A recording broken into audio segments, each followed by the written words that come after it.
Zhou saw the task appear in the task menu. Master, why do you seem to take that Zhou Jifeng seriously? There's nothing special about him, asked Little Yuan curiously. The reason I spare his life when he tried to assassinate me is that I want to find out the Heavenly Sword sect's true colors, so that he can become a great threat to them when he grows stronger. Even if he chooses not to submit under Golden Court Mountain, he will be at odds with the Heavenly Sword sect sooner or later. I just want to make sure he's still alive. Liu Yuaner smiled and said, Master, you used to finish your enemy by killing them directly, but now I know how to use my brain. Is that what you're trying to say? Little Yuaner stuck out her tongue and did not dare to continue. Zhou laughed. Well, I'm not blaming you.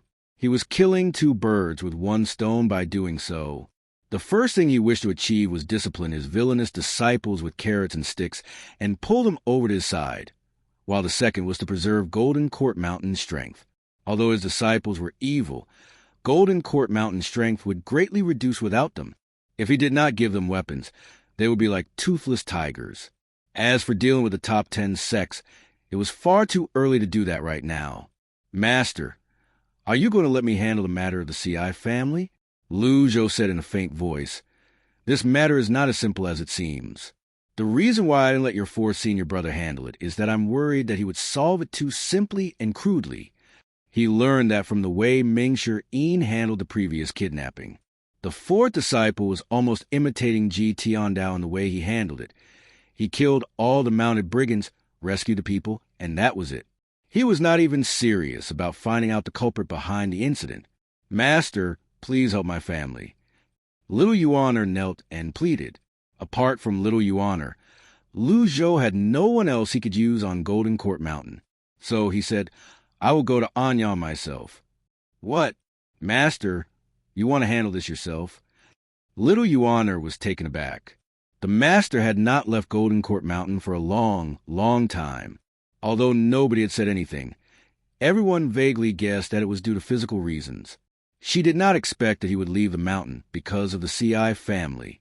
As a result, Little Yuaner's loyalty increased by 5%. This matter must not be leaked out. Also, leave a letter to inform your senior brothers that they must keep it secret, and that if there's anything else, I will send them letters with carrier pigeons. I understand, Master.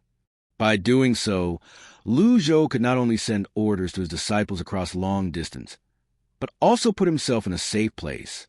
As long as he slightly tidied up his current appearance, no one would know or believe that he was the old villain of Golden Court Mountain. Besides, with Little Yuaner following him, he would be much safer than staying on the mountain. Wizard! At the call, a sheet of auspicious light lit up the sky, and then a magnificent mount appeared, wheeling in the air for a moment before slowly descending.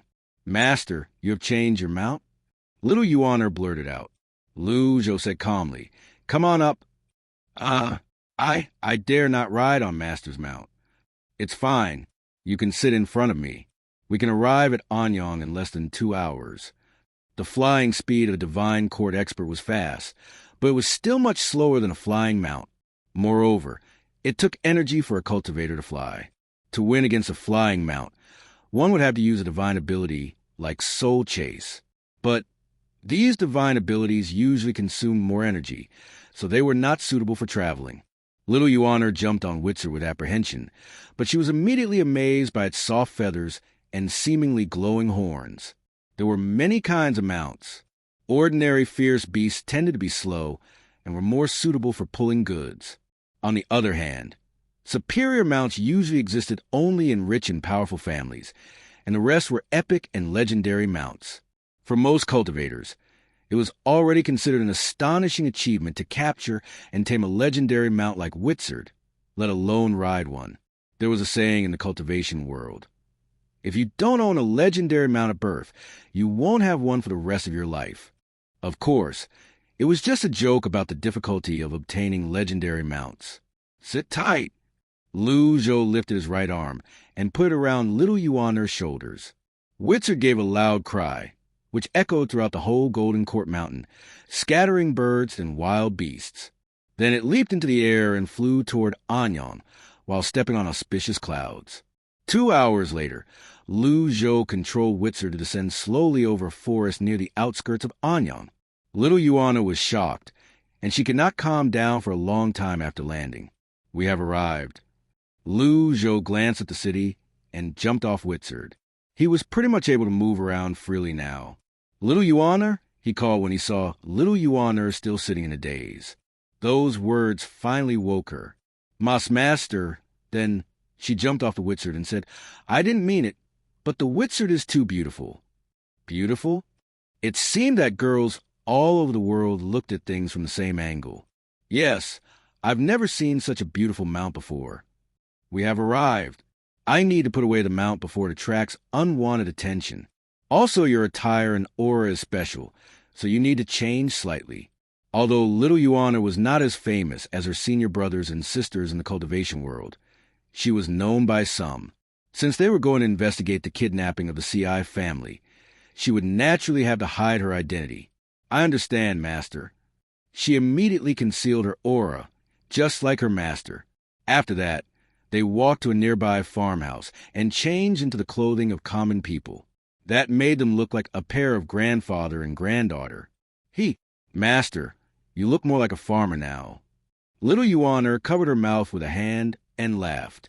"It doesn't matter," Zhou waved and said. "From now on, you and I will be a pair of grandfather and grandchild." "I understand, Master." "What?" Grandpa."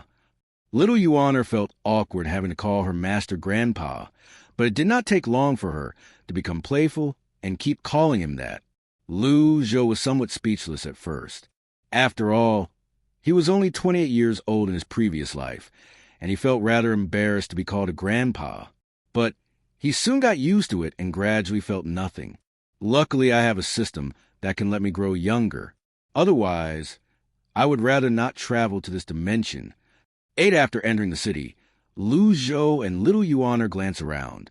The streets of Anyang were quite lively, packed with jugglers, storytellers, and stalls selling all kinds of things. "I didn't expect Anyang to be so prosperous," Zhou praised. "Grandpa, this is so fun." Little Yuana hopped through the crowd and grabbed a stick of sugar-coated haws from a stall before hopping away. "Hey, little girl, you haven't paid me money," cried the vendor as he rushed toward her. Little Yuana turned around and snarled, "Go away. It is your blessing that I am trying your haws. If you make another sound, I'll rip your mouth apart." That frightened the vendor. He had never seen such a fierce little girl before. "Yuana." Grandpa." In the blink of an eye, Little Yuana transformed into a gentle girl. "Pay him." "But Grandpa, he is so fierce. I listened to you and never beat him for that." Little Yuana pursed her lips, as if she had been wronged. Zhou shook his head. He reckoned that these villainous disciples must be used to robbing things from others, so they did not even know the basic principles of treating and dealing with others now. Well, I'll have to teach them slowly. If everybody robs things from others like you, who want to make sugar-coated haws again... Oh! Little Yuana had no choice but to pay the vendor. "Ding! You have disciplined Little Yuana and are rewarded with 100 merit points." As they continued down the street, they saw a group of young people crowded ahead. Zhou pointed at them and said, "Go and have a look." "Right away, Grandpa." Little Yuana enjoyed crowds very much, so she hopped over promptly. However, it was too crowded for her to squeeze through the people, so she stomped her foot angrily, crushing the ground and making a hole in it. "Get out of the way." Scared by her fierce attitude, the men on both sides took a step back. A body-tempering expert.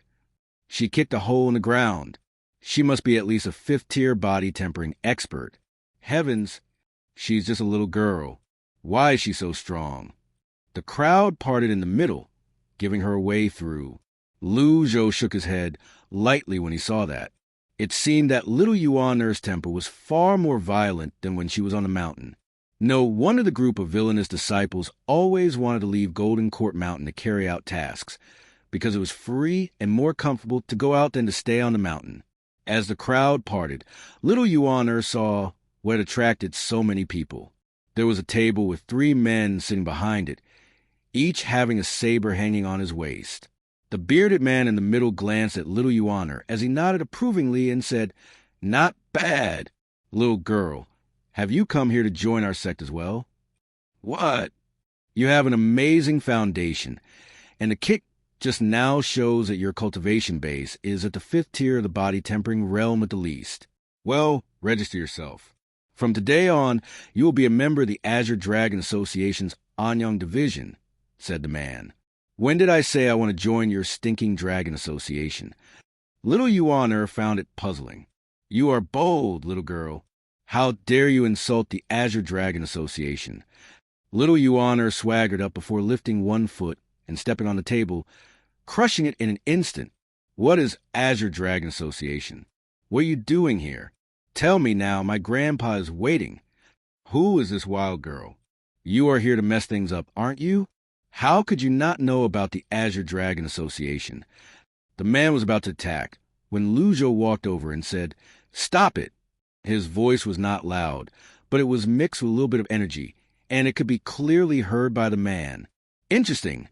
Old man, you are a 7th or 8th tier body tempering expert?" The man looked curiously at Zhou. Zhou paid him no mind and said, "Yuaner, you can make the Azure Dragon Association and Anyang help with the investigation." Little Yuaner's eyes lit up. "I understand, Grandpa." Then she turned around as she replaced her smile with a fierce look and said, "The few of you, come over here." "Ha! I bet this wild girl doesn't know that Azure Dragon Association is backed by the Nether Sect." "What? The Nether Sect?" That gave little Yuana a pause, and she turned to look at her master. The sect leader of the Nether Sect was her eldest senior brother. So she kept peeking nervously at her master for fear that he would get angry. "Are you afraid now?" Zhou frowned slightly as he turned to look at the man and asked, "Did you say the Azure Dragon Association is backed by the Nether Sect?" "Exactly. Old man, you look good to me. Join us and be a cook. You will eat and drink well, and the Azure Dragon Association will shelter you." The Nether Sect was considered the largest sect in today's cultivation world, with tens of thousands of members. It had become the terror of Orthodox sects, as well as a common enemy of all the Orthodox cultivators in the world. It was unexpected that an object of hatred such as this showed no fear and was openly recruiting new members. "Is this your granddaughter, old man?" "Well, her potential is much greater than yours, and she is beautiful. But I can talk to our chief and let both of you join us together," the man said with a sly smile. "Master is not talking. I think he's angry now. Master said that we can't simply kill people, but he didn't say we can't hit people." Thinking that, little Yuaner bolted over as she raised her leg and kicked the man in the chest. The man flew backward like a football as he threw his head back and spewed out a mouthful of blood. He crashed through 3 stalls and slew about 10 meters on the ground before stopping. The kick had almost killed him.